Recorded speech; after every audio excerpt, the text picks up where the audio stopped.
All right. We have a Grimdark Future Firefight back rep. 300 points, 5 objectives. This is our last Firefight game is part of the Austin Alternative Gaming Freaks campaign. So let's see. I am, again, bringing my High Elf fleets. And I'm going against another Hive Fleet Gangs. So I was traumatized by my last one. So let's see see if I can do a little better this one. So I'm running the same build, Elven Noble with an Energy Spear pistol. I have an Energy Shield, so that's Shield Wall on him. I then am running a Dire Avenger, traded out the Shard Rifle for an Energy Sword and pistol. I'm running 3 Banshees. One has dual mirror swords. The other 2 are just standard with Power Sword and Shard Pistol. And I'm running 2 Scorpions with their standard loadout, Chain Sword, Shard Pistol as well. So let's see what my opponent's facing. And I am facing a tough spam list. So he's got a champion. He does have some anti-shooting, which is a little beneficial to me because I don't really have a ton of shooting in the list. So he's running a champion that has a sniper rifle and has stealth. He then has a hanger-on, which I guess is kind of a lower version. These are all like brute guys. So quality 5, defense 5 with tough and a shotgun. So pretty good. He's got a brute. This is a 75-point brute with a heavy machine gun. And he's got stealth as well. So a lot of shots coming off on that guy. He's got another brute. This guy has a burst pistol. And he's got scout with a combat shield. So he's got shield wall with a burst pistol. And then he has his final brute, which is a hand-to-hand brute. 5 attacks, AP 4. So, and he's got scout as well. So this is going to be a good matchup because all his models are tough. So I have 7 models. 1 is tough. He's got 5 models, and all 5 have tough. Definitely some defense 4s in there as well. His champion is defense 5, and the hanger-on is defense 5. But it's a pretty good list. Let's see how I do against it. So this is just my setup. Karandris is my Elven Noble. My 2 Scorpions, 3 Banshees in the back. 1 is holding the dual mirror sword, and then I've got my Avenger with a pistol and power sword here. So this is his gang. This is his leader. This is his hand-to-hand guy. This is his shield wall with burst pistol. This is his hanger-on, and this is his guy with his heavy machine gun. All right. So in the setup, so it's 5 objectives. So I forgot to take pictures of us actually setting up things, but I will show you here. 1 objective goes here. 1 objective is in this building, and 1 objective is right here. So one thing I do is I set both of my Banshees here on the far right to either gain this objective or to come over here because there's another objective here, and the last one is on the far left that I'll show you. But since I didn't take a picture of setup, I'll show you. I set up both of my Banshees right here next to this objective, and there's an objective right here, and I set up my leader and then my Banshee, my 3rd Banshee, and then my Dire Avenger in this building so they're protected, and I put both of my Scorpions outside of this building. So these are where my 2 Scorpions are going to go, and I'll show you the objectives now. So that's just a kind of a bird's eye view here. So one of the objectives is going to go behind this building as well for him. So again, this is this first objective. This is on the far right, and I put 2 of my Banshees here. This is this center objective. So this is where he sets up his leader with the sniper rifle over here. He's going to use his sniper rifle, grab this objective, and start sniping people. He sets up 3 of his guys here. 2 of them behind. 1 is behind the building. He's got his burst pistol and shield wall guy here, and then the combat guy here. And he puts his 5th guy behind this building. So again, here is 1 objective, and here is his other objective that he's going to grab. And I'm going to get these 2 on the right. And so we're really both going to be fighting over this one. So going here, and then so this is where the other objective is. This is where I put my troops. And that's just another view. So again, this is this other objective here that he's going to put. He puts his guy like right here, and he's just going to walk up to it. And that's the objective. And that's just, again, just showing that far right objective. I'm sorry, the far left objective. All right, and that's just getting a better view of the battlefield. All right, so turn 1, I do get to go first. So again, my leader is in this building, and you can see here are my two scorpions. My leader, and you can see here's his shield wall guy and his hand-to-hand guy here. So one thing is I could send my scorpions in to kill him, but one, with tough 3, I don't have a good chance on killing him, so I definitely want to whittle him down. So the first thing is my leader walks out of the building with cover, and he shoots his pistol, and I do get a wound on this guy. So that's my action. In turn, he shoots his burst pistol. We're both in cover. He shoots his burst pistol. The only thing is that I think he needs 5s or 6s to hit me, so he misses. I then move up my Dire Avenger, and I'm really trying to whittle this guy down. So I move up my Dire, I shoot him with the pistol, but I hit, but he makes his save. He then brings up his heavy machine gun guy, and he shoots at my Dire Avenger, does 1 wound and stuns him. I move up my Banshee, and I shoot his guy, but I miss. So I was really hoping to get like 2 wounds on this guy, but so far it looks like I'm only getting 1 out of him. So in turn, this is where his guy was. He just moves up. He just moves up here and grabs this objective. That was the go point for me, right? I remember I had those 2 Banshees on the far side.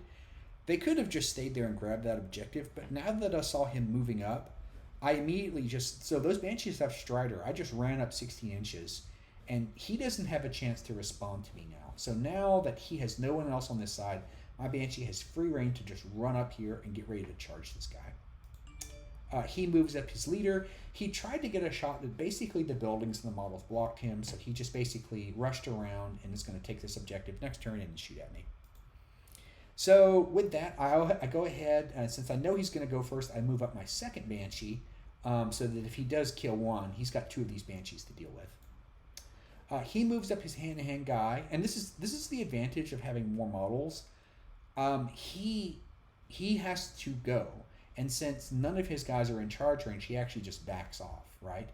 And so now he's activated all his models. So now I've got my 2 Scorpions that can basically attack this guy right here for free. So I run up my Scorpions, I get the impact, and I roll pretty good, and I get, I get the impact, and then I get all 3 hits, and he only saves 1, and so he takes 4 wounds, and then we roll on the wound chart and he dies. So that's a really good deal. And the other thing is, again, his hand-to-hand guy, since he was forced to go, can't immediately counter me. The other thing is, so this guy is down, and he could definitely shoot my Avenger and take him out for free. So I actually move my Scorpion around the building, I rush him, and I get behind this pillar. The Scorpion has stealth, so even though this guy is shooting with a heavy machine gun, it's going to be basically -2. And he's not going to be able to shoot my Dire Avenger because the Scorpion's blocking him. So, turn 2. So he gets to go first. The first thing he does is he walks his leader, grabs the objective, and with his sniper rifle, he shoots my Scorpion, does a wound, and stuns him. So at this point, again, he had to do something. So he's basically giving up on this objective towards the far right. My Banshee with the Mirror Source just charges this guy, does 3 wounds, and just kills him outright. So I actually roll really good. I roll 2 6s and 2 hits. So that's 2 rendings and 2 normals. So that's just too much for that guy. Just kill him. And then my Banshee has the room. She backs up 3 inches, but she's still in range to grab the objective. So yeah, so his heavy machine gun moves up. Even though he needs 6s, it is 3 shots. He shoots me. He does 1 wound, and then he rolls a 5. So my Scorpion just outright dies. So, yeah, a little unfortunate. So at that point, I know he could rush me, but I actually want to force him to actually make those rolls. So I just stand my Scorpion up. And yeah, he runs over here. This guy's got 5 attacks, AP 4, so he can absolutely murder things. Hits my guy, does 3 wounds, and he kills him. He backs off 3 inches and gains control of this objective, just like I did. Now, here's the deal. He only has 5 models, and I have, I've already taken out 2 of his models. So if I can take out 1 more model, I can force morale checks on him. So first thing I do is I charge his Banshee, and I actually do 1 wound on him. He misses me. But I then charge my leader in. He does 1, I think he does 1 wound, but he saves the other one, so I don't kill him. And then I send in my 3rd Banshee. She hits him 1 time, but he saves. And so at the end of the day, I put 3 models into this guy, and he only ends up with 2 wounds. So that's very important for him because now he still has 3 models up. He isn't below 50%. So going into turn 3, he does not have to make morale checks. And then the last thing I do for the turn is I just stand up my Dire Avenger. All right, turn 3. So he gets to go first. He sends his big combat monster into my Banshee. He doesn't roll great. So he actually only hits, I think he hits 2 times, and I save 1 on a 6. And he actually only stuns my Banshee, so that's a bit of luck. I sent my Mirror Sword Banshee in this guy, and I failed to, I actually do 2 wounds on him, but I stun him. So he just gets stunned, but he just immediately stands up. And with him standing up, I send my other Banshee into him, but I miss him. And so he attacks back, but he also fails to hit my Banshee. So he's back on his feet again. His leader, definitely a bad roll on his part. His leader moves down the hill and shoots at my Banshee, but rolls a 1. So this is his sniper leader. Rolls a 1, misses my Banshee. So I then send my leader into his guy. I do 5 wounds, but I only roll a 1, and he's still alive, but he is stunned. No, I'm sorry. I do kill. I'm sorry. I forgot to say. Yeah, I do kill him, and then my leader actually moves up here and protects the Banshee from getting shot at with a sniper rifle. I then stand up my Banshee, and then the Dire Avenger moves up, claims the objective, and he shoots his pistol into this guy to do 1 wound on him. So yeah. So So at the end of turn 3. He passes his morale, but the leader actually fails his morale.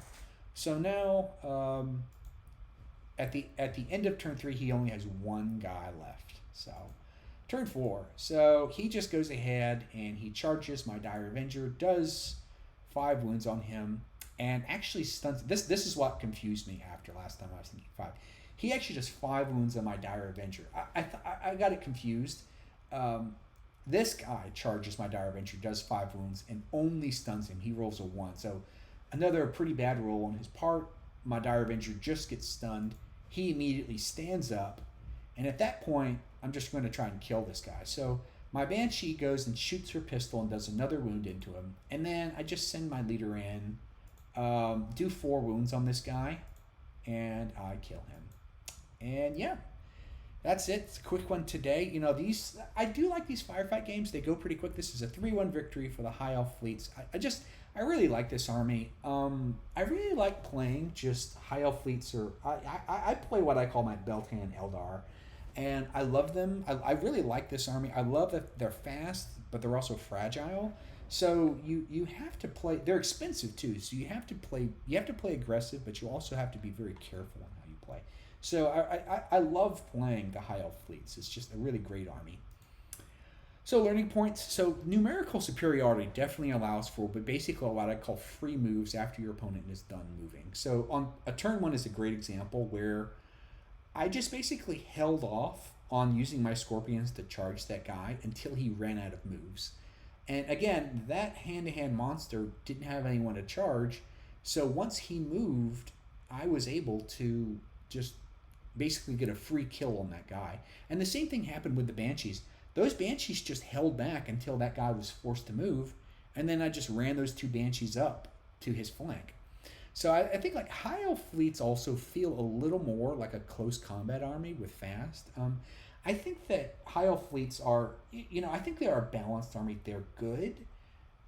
Being fast means that it's definitely good an advantage to either one, have close range weapons like 12-inch range or 18-inch range, and that's what High Elf fleets have. It's a very well-designed army. They have a lot of close range weapons, but they've got that fast to complement it.